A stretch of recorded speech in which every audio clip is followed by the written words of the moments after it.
My name is Hanna Flores, and I'm a former teacher at Lavanya DeJean Middle School in Richmond, California.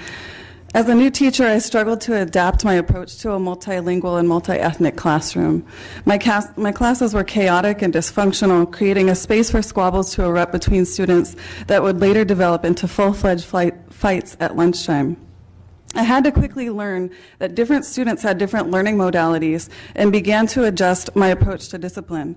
Once I stopped yelling and started listening and speaking politely to my students, they started speaking back to me and telling me about the things that were going on in their lives that fueled the minor spats and all-out fights among their peers. I could tell that one 13-year-old student, who I'll call JW, and she was provoked especially as easily, was beginning to warm up to me when she began to spend her lunches in my classroom.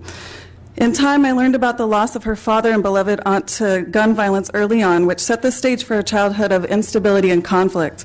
These conditions were exacerbated by her emotionally abusive mother, who regularly reminded JW that she wished she had never been born.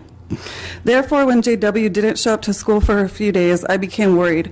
I found out that she had been 5150'd and was on suicide watch at a local mental hospital. At visiting hours that evening, JW was quiet and pensive, her arms covered with self-inflicted cuts. I sat with her for as long as I could. As her only visitor, it seemed JW and I were in this by ourselves. Her future was scary and uncertain, and there was little I could do except just be there. And I wish I could say that things were fine for JW after that, but she continued to cut school and get in fights, ending up in a continuation school where she struggled to graduate and later to get a job at all, let alone one with a living wage. For teachers in low-resource schools, trust is a valuable commodity.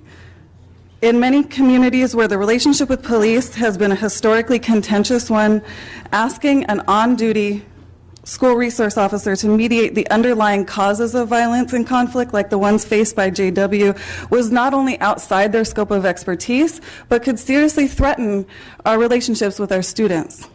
For that, we needed qualified mental health professionals to partner with, yet our one counselor was only employed part-time and was overburdened as it was.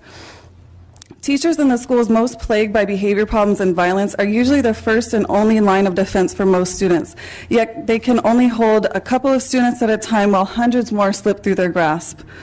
AB 549 would provide much needed support for teachers on the front lines and would grant them and their schools the autonomy to make impactful upstream decisions about school safety instead of resorting to putting out dangerous fires the moment they arise. For this reason, I urge your aye vote on AB 549.